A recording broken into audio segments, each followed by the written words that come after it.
It is an hour-long solo show that we're doing in the Hope Mill in Manchester. It follows the character of Tommy, who's a young working class lad from Manchester.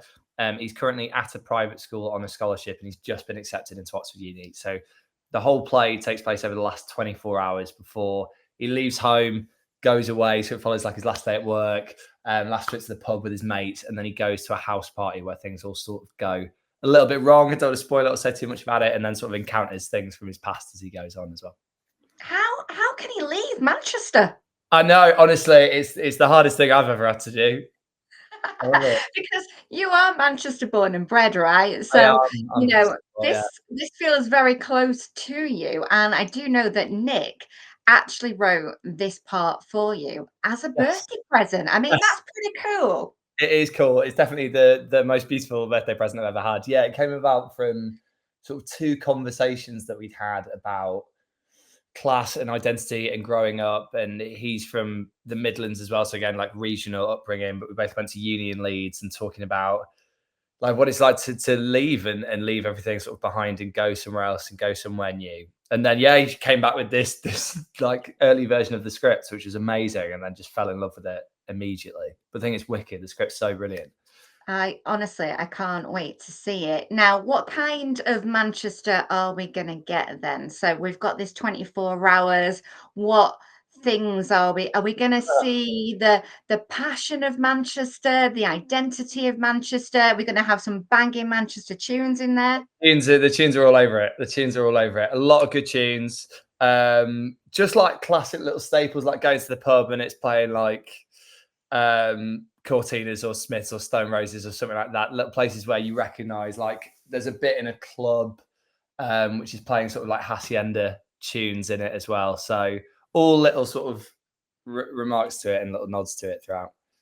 I mean, it must be great as a Mancunian as well, not only to have this part written for you, but obviously, it must mean so much more because it's like a love letter really to the city and the culture. Because from my opinion, I think Manchester is the place for music. Forget all the other cities. This is Yes. it.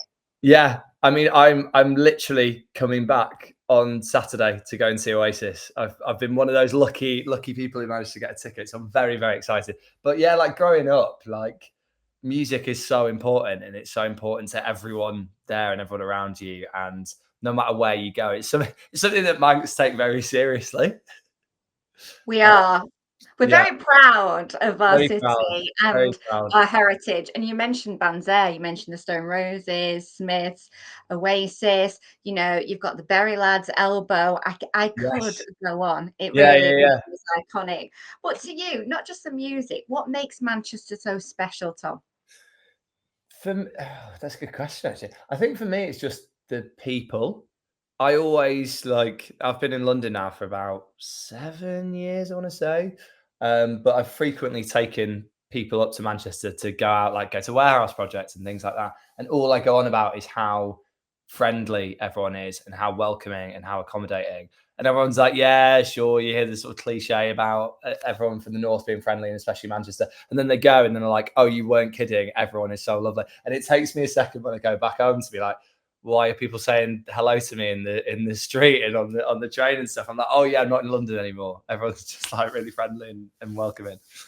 I totally, totally get that. And the thing is, you are putting this on at a Manchester venue. Yeah. So again, it's got that further meaning. You're going to be on at Hope Mill. Yes, which I'm very excited about. Since we like the moment we started doing the show, we've talked about doing it in Manchester for ages. So I'm very excited. I think it's going to feel very special, and it's sort of quite nice to be starting the run back because we're doing it in London again afterwards. But it's quite nice to start the run off in Manchester and get that like fueled from that week there as well. So I can't wait.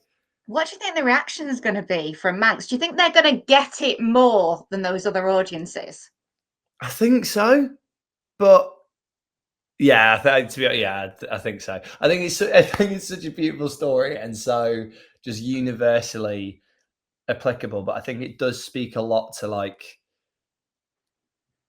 growing up in Manchester and sort of because there's a lot of Tommy, the character in it, who I identify from like young me and sort of growing up and all the positives about it, of the pride and like loving your city and loving everything, but also the sort of negatives of it, and like having a bit of a chip on your shoulder and being quite stubborn and wanting to dig your heels into the ground and not leave and sort of dismiss everything else as well. It's sort of, it's the nice balance, which especially growing up in Manchester, you do have, because you're like, you don't want to leave what you love, but also sometimes you have to for various reasons, or you want to pursue X, Y, and Z, or do everything. So it is that constant like battle, that internal battle, which a lot of people have, especially people who like leave Manchester, which I think people from Manchester will resonate with probably more than a lot of the London crowds would.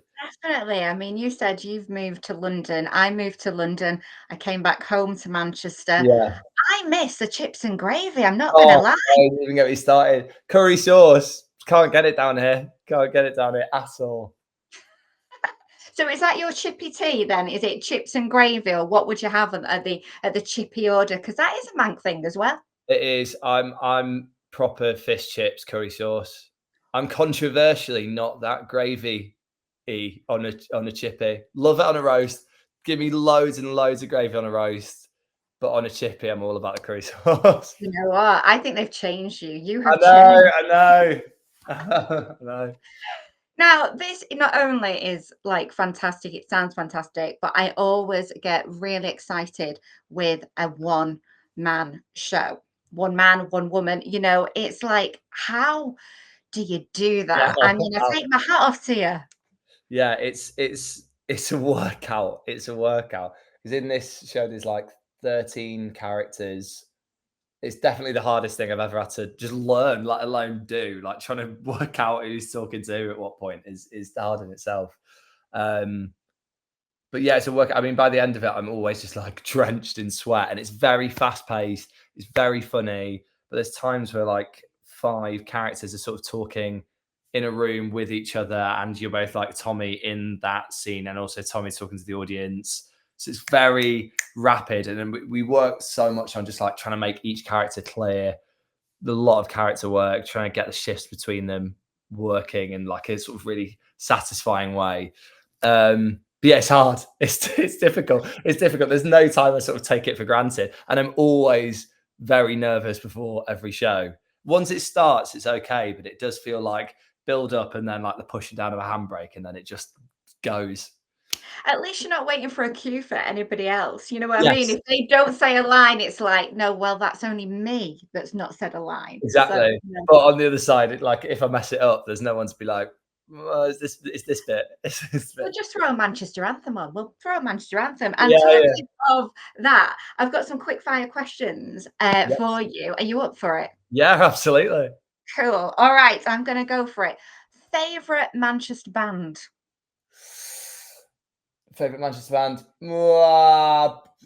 Probably Elbow, you know. Probably Elbow. I love Elbow. Good choice. I'm not going to lie, not going to lie. Okay, favorite Manchester gig? Um, it was years and years and years ago. It was seeing the Cortinas at Castlefield Bowl in what must have been about 2013, and they did a cover of "There Is a Light" by the Smiths, and it was one of the first gigs I'd gone to, and it just totally blew me away. And I went back to Castlefield Bowl like last week, and I was just like, "Oh God, I haven't been in here in years." So probably that's a very long answer for a quick fire question, but I love it. But that sounds like that was a moment, a definite Yes. moment, Yeah, right? yeah, Oh my yeah, gosh. Right, okay. Favorite Manchester anthem? I mean, the song we use as the sort of pivotal thing, which is "Anthem" by Enjoy, is one of my absolute faves. It's big, like 80s hacienda-y song. So I'd probably say that, which is why it's like such a pivotal part of the show. And I won't say too much about it, but it features quite heavily. Very, very cool. Last question from me. If you had 24 hours left to spend in Manchester, what would you be doing, Tom? What are we doing? I honestly, I'd be I'd be drinking with all my mates somewhere in the northern quarter, any sort of roof place I could find. I would make sure I was there for Warehouse Project. It's my favourite night out in the world. Watch the sun come up by the canal. That's what I'd do. Um, and go like charity shopping and record shopping is what I'd do. There's There's so probably other much stuff, but there's so So much to much do. to do. And Yeah, if people have 24 hours in Manchester and they want something to do that is coming up very, very soon, I think they need to come and see you in a Manchester Anthem. I think they do. Pop on by to Oak Mill. Come on by to Oak Mill.